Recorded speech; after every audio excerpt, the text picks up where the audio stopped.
the kid, it's the kid, it's the kid, it's the kid, it's the kid, it's the kid, it's the kid, it's the kid, it's the kid, it's the kid, it's the kid, it's the kid, it's the kid.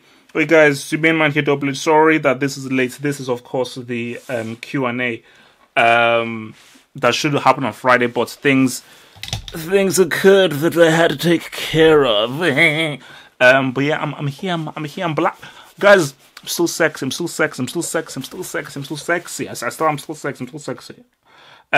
So again, to get your question answered, it's very simple. It's extremely simple.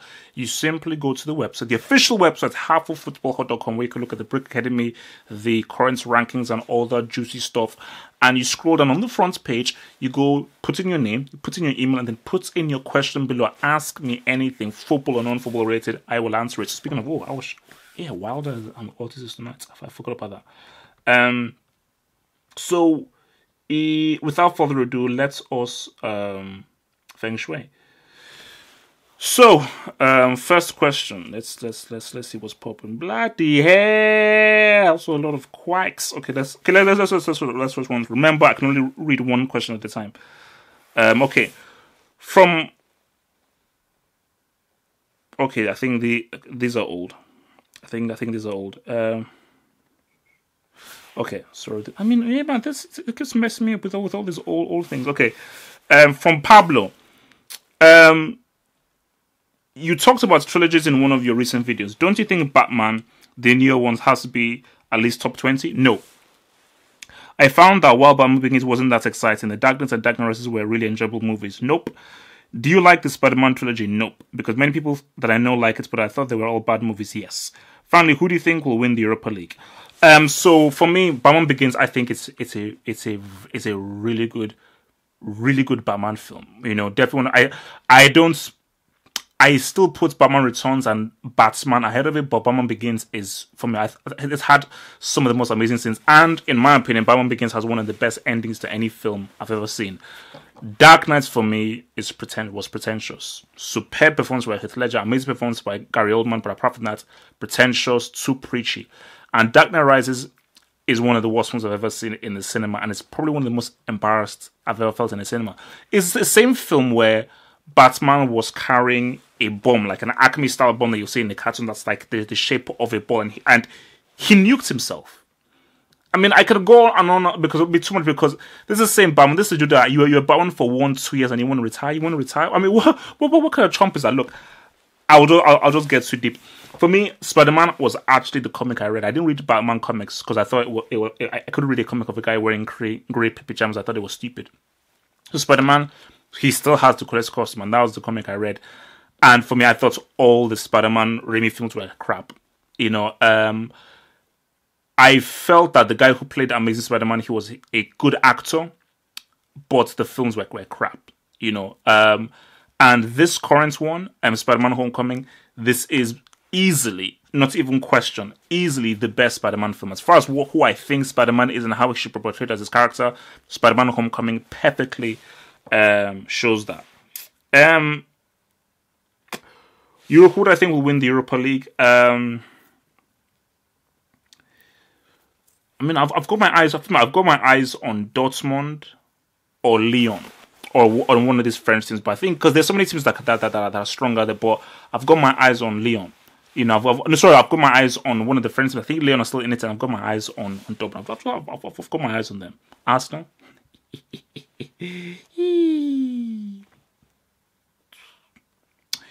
Okay. From Danny, keep up the good work. It's a Champions League final.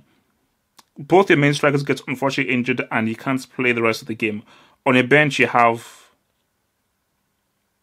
Lukaku, Benzema, and Higuain. Excuse me. Which two would you play, and what advice strategy would you give them? Later, you lose the match because of penalties. Your two chosen strikers missed their kicks. What would be their punishments? Or you win the match because of the brilliance of the two. How would this change your perspective of them? Wow, this is deep. Okay, I would choose Lukaku and Higuain because Benzema is in my team.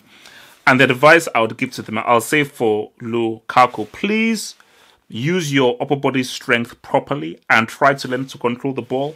And for Higuain, I'll say, bro, if you don't finish, I'll blow your brains out. if you miss an easy chance, I'll just blow your brains, and I think the fear will make him do better. If they miss because of I sent this to Siberia for 2 years, and if I win because of them scoring, penalties, now my perspective of them will not change. Never, no way. From Say, what are your top 5 favorite comic book films of all time? Ooh, I like this one. This is interesting.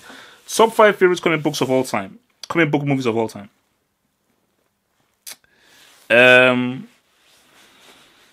This is tough, but let me just think. So number 5. So okay. In no order. I'm going to just put it in no order.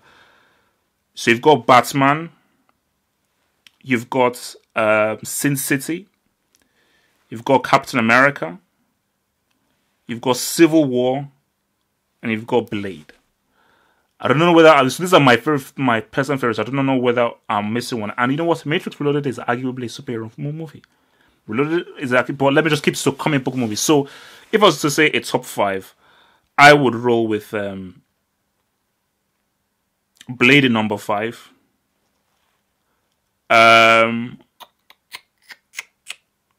Civil War number 4.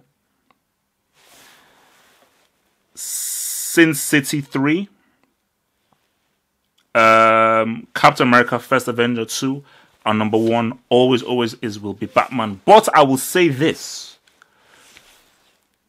If you could take out Marv's section played by Mickey Rourke brilliantly, if you take out Marv's section in City, for me that is the greatest comic book film ever made.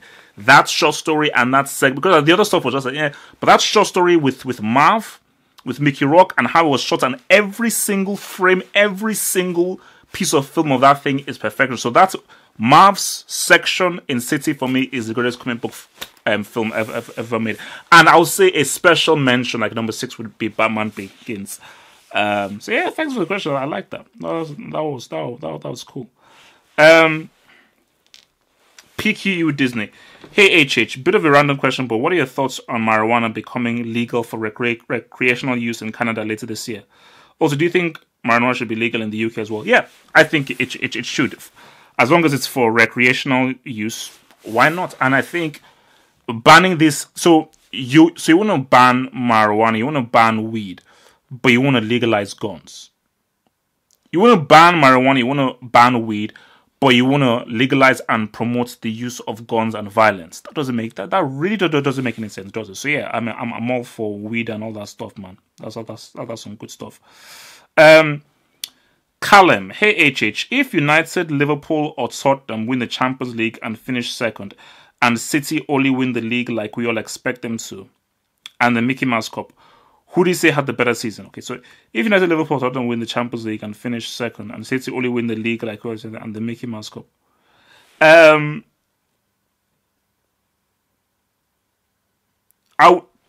City would still have the better season, but United and Liverpool would have won the bigger trophy. Simple as that. So, I'm sorry, even if City don't win the Champions League, if they win the league, it's just how well they've played. Remember, who had the better season, you have to say is City. Because 2 trophies trump 1. But at the same time, who won the bigger trophy? United, Liverpool, and Tottenham. It's almost like when Liverpool won the Champions League. That wasn't a great season for Liverpool, but they won the big one. So that's how you view it. Dylan Holmes.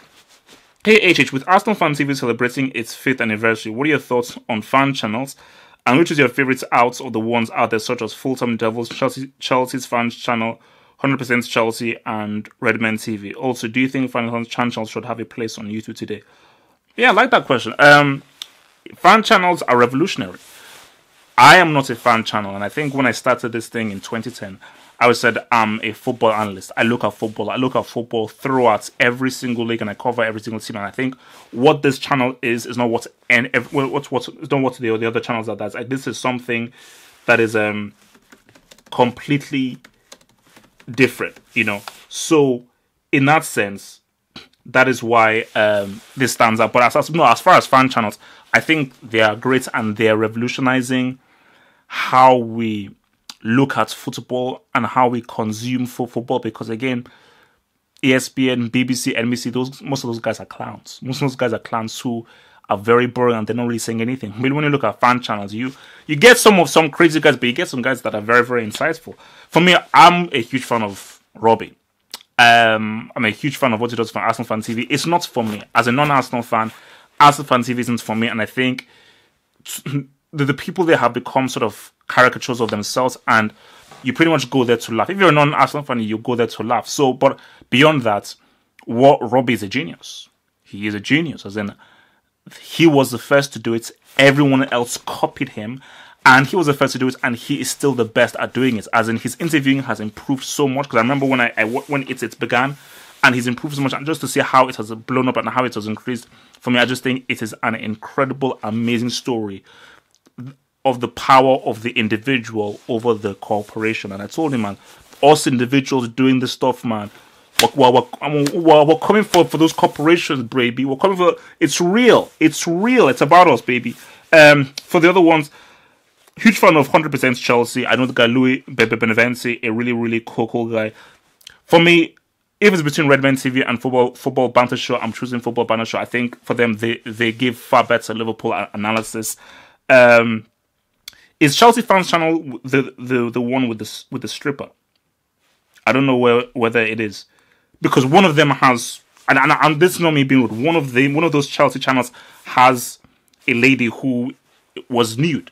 You know, she did stripping. So I mean, she strips for like a photo shoot. So it's not. So it's real. So I don't know whether, if that is. I'm sorry. I'm like, sorry. That has no place in football. Maybe softcore porn, but no, not that. Full-time Devils knows. So yeah, so I think, but for me, Arsenal Fan TV, 100% Chelsea, and Football Banner Show. Those, for me, I believe those are the three best fan channels out there. But the king of them all is your boy here, Football Hub, baby. Believe that. Yared. Hey, HH, what are your thoughts on Andre Ayew returning to Swansea City, and why do you think it didn't work as for him at West Ham? Also, which Ayew brother do you retire? Andre Ayew is definitely the better one. Jordan Ayew for me ain't so good. I mean, I saw this guy play for Ghana. This guy was pretty awful. And for me, I don't think Andre Ayew is that. I think he's a decent player. He's not a great player. He's decent. I think that's been the issue with Ghana, is that Ghana have been relying on decent players. So if your best player is decent, same thing with Asamoah Gyan, decent, how far can you really go? So I think people may have just overestimated the talents of Mr. Andre Ayew. All right, let's see. Okay, Max Akundov, what's up? HH, my question for this week is: what is your favorite animal? What's your favorite color? And have you ever had a pet? If so, what was it? Thank you for putting out the best football analysis. You're the best. Thank you very much.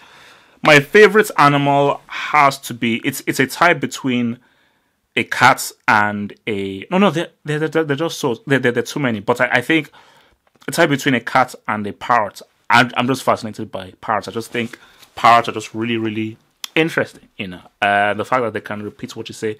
And for me, I just think cats have the most personality. I think cats, psychologically, mentally, characteristically, are the most advanced creature amongst almost every other creature out there, because I just like their individuality. My favorite color, it's weird. My favorite color growing up was blue, but then it evolved to purple and pink. So as of right now, purple and pink, that combination for me is like my favorite color as a whole. But I'm sort of liking black, you know. I'm sort of liking black. But I think so. If I had to choose one, there's something about purple and pink. I think it was blue growing up, but now I would say it's purple and pink. And yeah, I did have a pet. And it was a cat. I had a pet when I was living in Nigeria, a grey and white cat that ran away. So there you go. Manifred Gunza. Hey HH, a couple of months ago I asked you about Willy Caballero being underrated. After his performance against Norwich City, Brighton and Arsenal, this week he has been called up to the national team for the first time in nearly 4 years by Sampaoli. Do you think he should be their starting goalkeeper over Romero, and do you think he's top 10 in the league? That's a good question, because for me, Romero is one of those guys where he doesn't play a lot, but every time he plays for Argentina, he's always tops. But if you want to look at a meritocracy, it's going to be a difficult decision. if you look at a meritocracy, Caballero deserves to be over Romero. Caballero plays more, and Caballero has proven that he's playing better. But you almost don't want to mess up a chemistry and a synergy. Remember, it was Romero that saved those penalties in the 2014 World Cup, and I think Romero sort of has a chemistry and an understanding with this Argentina team that have really been together for the past 3-4 years. And for me, so I would still stick with Romero until he makes like a major blunder or has a bad performance, because I just think that he does suit Argentina. And whenever I've seen him play for Argentina, he has looked much more solid than he has been for Man United. The finesse her. Hello, Halfhope. Hope all is well at the Brick Academy headquarters. Latest on review suggestions: Benteke, Mustafi, and Xhaka. Yep. A couple of questions for you to consider. 1. Which nation overall would you say has the best depth of top quality players in world football? Without question, without a doubt, it's not even close. It is Germany. Very easily. I go back and forth between France and Germany. There's no back and forth. It's Germany. Belgium also nasty. Yes, Belgium are nasty, but I think as far as deep, Germany. The amount of top tier experienced finished articles players that Germany have and the young players that Germany have is insane. Have you seen Leroy Sané lately? Ilkay Gundogan, have you seen him lately? Are you seeing what Brands is just doing? So, 2. How would you best describe the difference between going down as one of the greatest players of all time, based on career accolades and overall impact on the game? Example, Pele, Klose, and Christina. What? And going down as one of the best players of all time based on pure footballing ability. Example, Ronaldo, Ronaldinho, Hazard. Love the content. Keep up with the ish. For me, it is difficult, but for me, I don't think Pele was that great a player skill-wise, ability-wise. But as far as achievements, scoring 2 goals in a World Cup final as a 17-year-old, and also scoring the key goals in a semi-final as a 17-year-old, and coming back as a 29-year-old, winning it again, being one of very few players to score a goal in a World Cup final on 2 occasions and be on the winning team. For me, no one else has done that. No one else has done that. And then remind you that in that World Cup final in 1970, he had 1 goal and 2 assists. One being probably one of the best assists that led to perhaps the greatest team goal of all time. But for me, it's different ways of seeing it. That's why Pele is a horseman based on achievements, and Ronaldo is a horseman based on ability. So I think when I look at the horseman and everything, I look at those who have achieved greatness and those who were just great based on their ability. Ben Joel, hey HH, can you rank these young attacking players according to how highly you rate them and explain why? Sané, Martial, Sterling, and Rashford. For me, Sané, I believe, as of right now, is the best player of his age group. As in, when I think of who is the best young player in the world, it is Sané. How he's playing right now is insane. He is absolutely amazing. His dribbling, his movements, his understanding of tactics, understanding of positioning, his decision-making, his discipline. Just how he's improved from last season has just been amazing. For me, Martial has just been played in the wrong position. If Martial is played in the right position, he can be regarded as perhaps one of the best strikers in the world. I believe Martial would be one of the best strikers in the world if he was played as a flipping striker, not as a flipping left wing or a flipping right wing.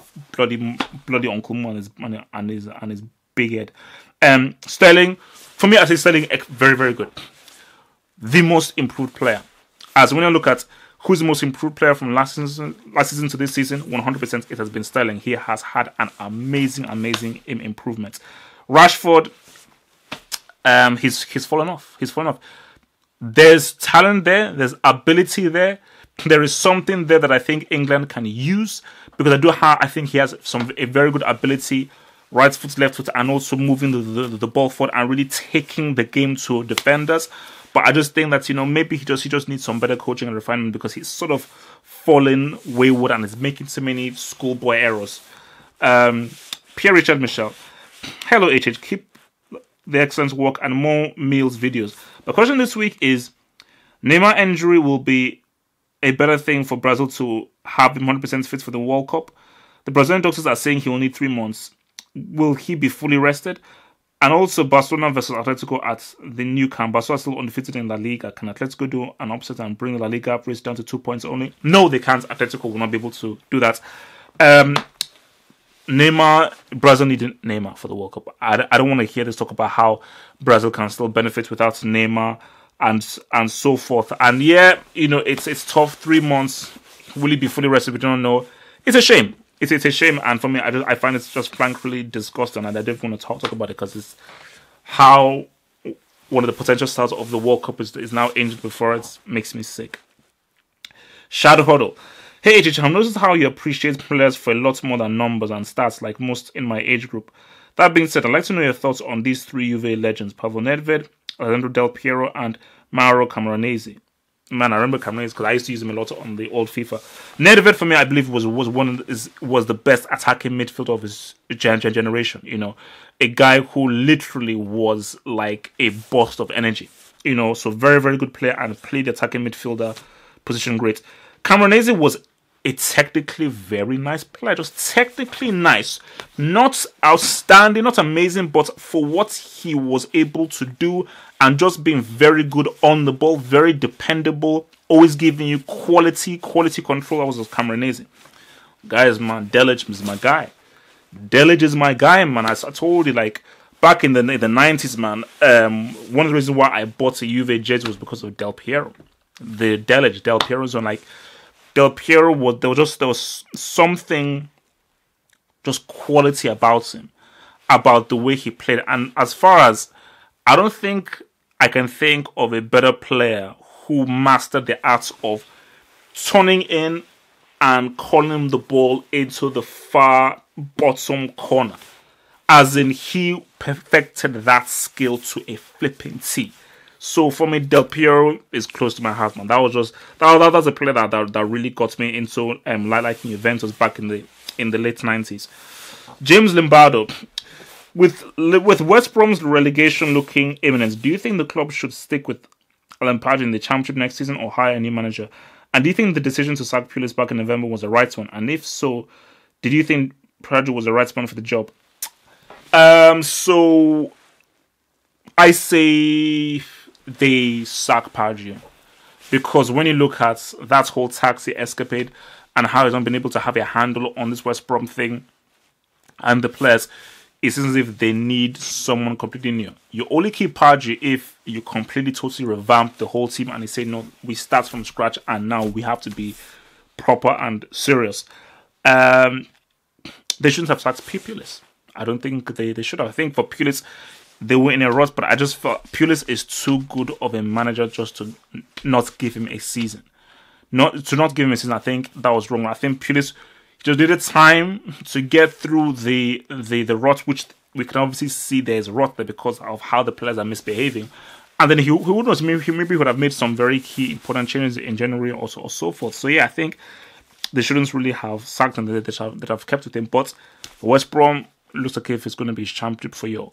Guys, it has been swell. Thank you very much for tuning into this Double H Q&A. Remember, for extra content and to support your boy here, think about being a patron and be a supporter of this Football Hut and to keep it going fully, man. Because you know, for this to keep it going, I need to get patrons to fully fund the whole thing, so this thing can be taken to those next other levels. Remember, head over to the Patreon website to become a patron. It's very simple. Just go to the website and just click on become a patron.